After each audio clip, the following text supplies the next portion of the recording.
Assalamualaikum warahmatullahi wabarakatuh. Selamat pagi anak-anak. Nah, alangkah baiknya sebelum kita mulai pelajaran kita berdoa dulu yuk. Bismillahirrahmanirrahim. Nah, sebelumnya ibu mau melakukan ice breaking nih.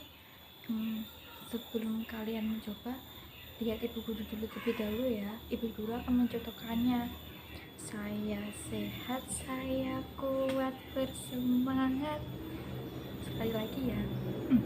Saya sehat, saya kuat, bersemangat. Nah, tujuan pembelajaran kali ini adalah siswa mampu menentukan kosakata tentang lingkungan geografis dan lingkungan ekonomis di lingkungan sekitar. Nah, yang kedua, siswa mampu mengemukakan kosakata tentang lingkungan geografis dan lingkungan ekonomis di lingkungan sekitar. Nah, kalian pasti sudah tidak sabar ya untuk memulai pelajaran kali ini. Sekali lagi kita melakukan ice breaking. Saya sehat, saya kuat, bersemangat. Yuk langsung saja kita mulai pelajaran kali ini. Halo adik-adik, ada yang tahu nggak apa sih denah itu?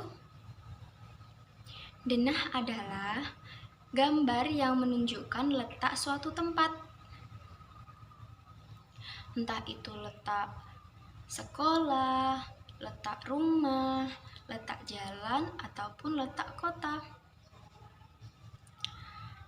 Ada yang tahu nggak kegunaan denah itu untuk apa?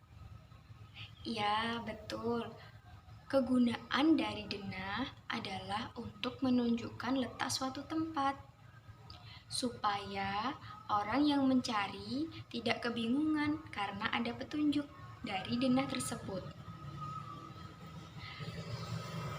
Untuk membaca suatu denah, kosakata yang dibutuhkan adalah di antara, di sebelah kanan, di sebelah kiri, di depan, atau nama jalan. Nah, contohnya adalah rumah Siti. Siti tinggal di Jalan Ki Hajar Dewantara. Di sebelah kanan rumah Siti adalah rumah Adi, dan di sebelah kiri rumah Siti adalah rumah Ayu. Jadi, rumah Siti berada di antara rumah Adi dan rumah Ayu. Eits, jangan lupa ya, gambar pada denah di atas dibaca arah utara, sedangkan di bawah dibaca arah selatan.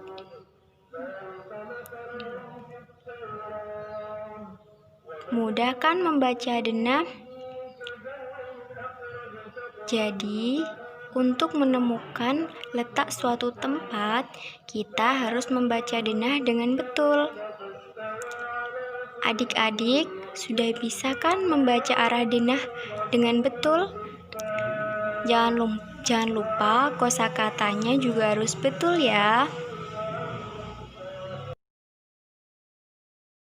Sekarang kita akan belajar membaca tentang cerita pergi ke pasar. Pulang sekolah, Udin, Lani, dan Benny berkunjung ke pasar. Benny ingin membeli sapu hijau titipan ibunya. Hari itu, pasar terlihat ramai. Mereka masuk ke bagian dalam dan mencari penjual sapu hijau. Tak beberapa lama, Udin menutup hidungnya. Ia tak kuat menahannya bau busuk yang datang dari sampah yang berantakan di pasar. Lani dan Benny juga ikut menutup hidung mereka. Untungnya, penjual hijau segera terlihat. Mereka segera mendatangi dan membeli sapu hijau. Keadaan yang seperti ini terjadi karena banyak sekali sampah yang tidak dibuang di tempatnya, sehingga baunya busuk. Udin, Lani, dan Benny lalu memiliki ide untuk mengatasi permasalahan ini. Mereka bekerja sama untuk mengambil dan membuang sampah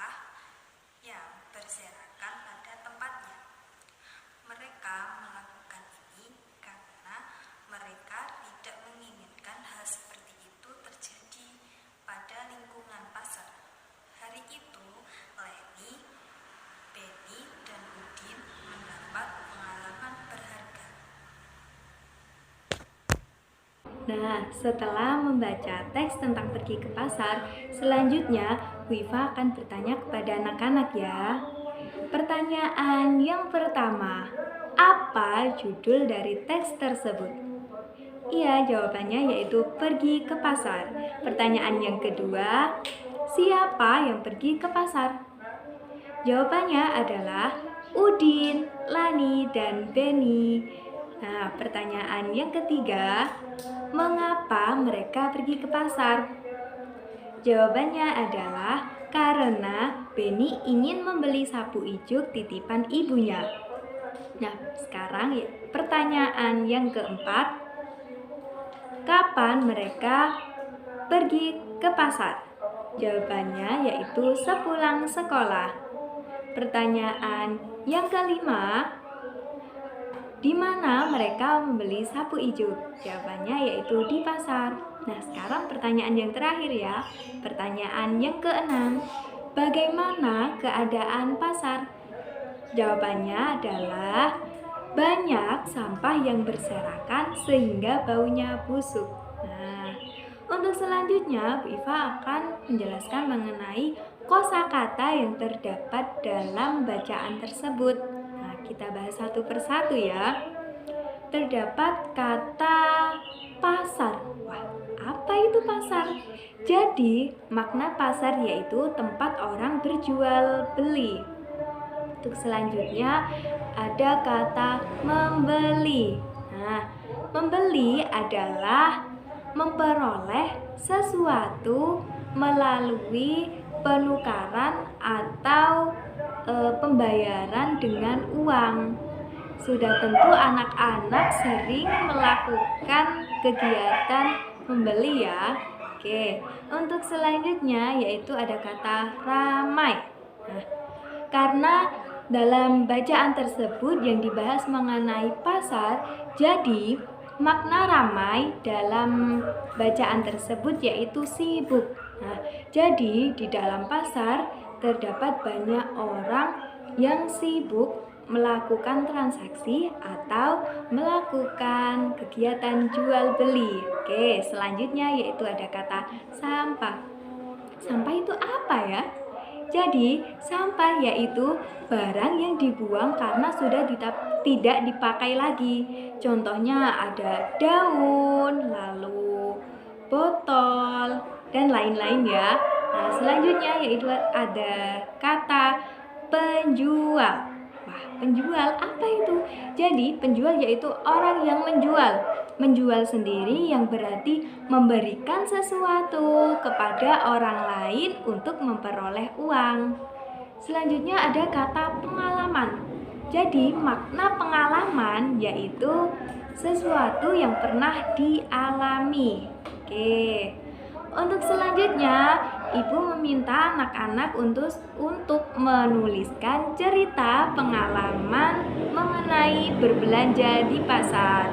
Nanti setelah selesai, Ibu akan menunjuk salah satu di antara kalian ya. Di sini saya bagian untuk menjelaskan media pembelajaran kelompok kita gunakan, yaitu media flyer.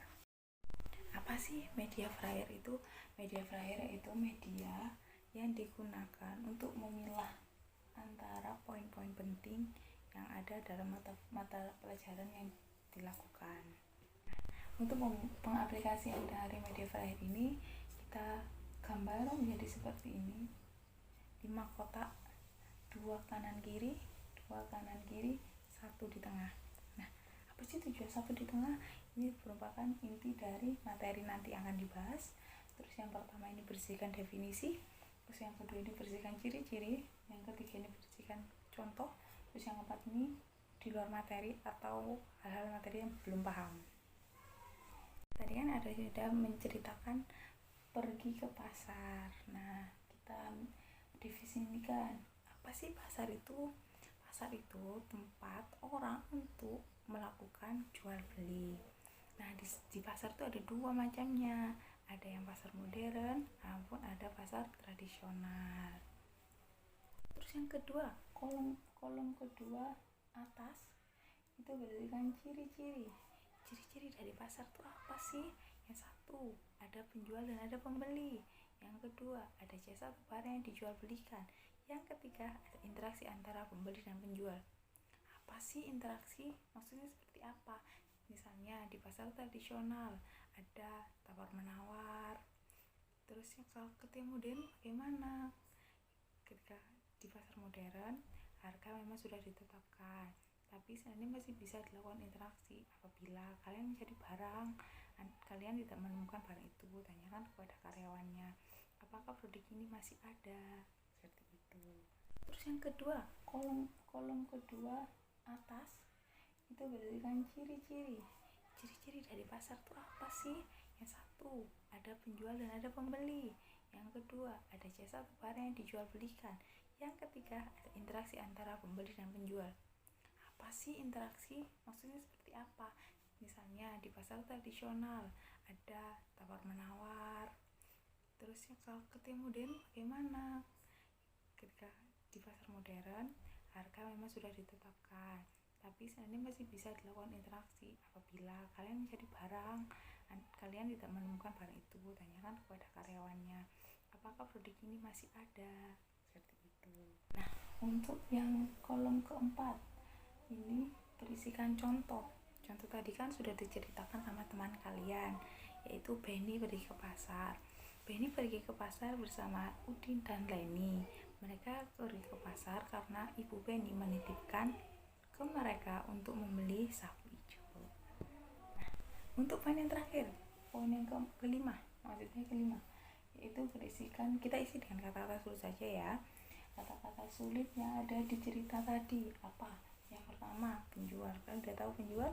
Jangan dijawab dulu. Yang kedua, pembeli. Yang ketiga, sapu hijau. Yang keempat, hitam sampah. Yang kelima, pengalaman. Untuk kata-kata yang sulit kita jadikan kelompok saja ya. Untuk yang lainnya silakan mau diambil secara acak. Kalau bilang ya ambilnya satu-satu. Nah, sudah kebagian semua kan? Jadi untuk selanjutnya setiap kelompok mendiskusikan untuk kelompok 1 mendiskusikan penjual. Apa sih kata-kata dari penjual? Itu seperti apa? Penjual itu definisi seperti apa? Ciri-cirinya seperti apa? Terus untuk yang kelompok 2 kebagian pembeli. Terus yang ketiga kebagian yang sapu hijau. Yang keempat sampah. Yang kelima pengalaman. Sudah, terima kasih ya sudah dikerjakan bersama-sama. Jadi bagaimana untuk pembelajaran hari ini? Apakah menyenangkan menggunakan media pembelajaran seperti media flyer ini? Iya, memang media flyer ini memudahkan buat kalian memahami. Jadi ini untuk intinya, dan ini bisa kalian isi dengan definisi. Ini yang kedua diisi ciri-ciri, yang ketiga diberi contoh, yang keempat apa yang belum kalian pahami. Nah, di situ jadi ada kesimpulan bahwa media flyer ini memudahkan kalian, untuk para siswa belajar untuk memilah mana yang sudah paham dan mana yang belum, dan bisa mengisinya dengan sendiri dengan kata-kata mereka sendiri juga bisa. Secara tidak langsung kalian sudah meringkas dari satu materi. Nah, kesimpulan dari pembelajaran hari ini yaitu dena adalah gambar yang menunjukkan letak suatu tempat. Kosakata yang terdapat dalam bacaan dena adalah sebelah kanan, sebelah kiri, di depan, di belakang, di antara, dan nama jalan. Kemudian, kosakata yang terdapat dalam bacaan pergi ke pasar yaitu membeli, ramai, sepi, penjual, pembeli, dan yang lain sebagainya. Nah, sebelum untuk pelajaran kali ini, baiknya kita membaca doa terlebih dahulu ya. Alhamdulillahirabbil alamin. Wassalamualaikum warahmatullahi wabarakatuh.